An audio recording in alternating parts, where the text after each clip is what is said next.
அந்திச்சூரியனும் குன்றில் சாய மேகம் வந்து கச்சையாக காமன் தங்கும் மோகப்பூவில் முத்தக்கும் மாடம் தங்கத்திங்கள் நெற்றி பொட்டும் இட்டு வெண்ணிலாவின் கண்ணம் தொட்டு நெஞ்சிலாடும் சுவாசச் சூட்டில் காதல் குற்றாலம்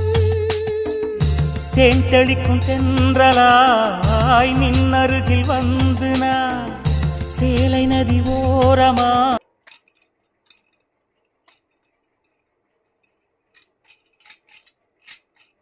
16 minutes ஆயிடுச்சு.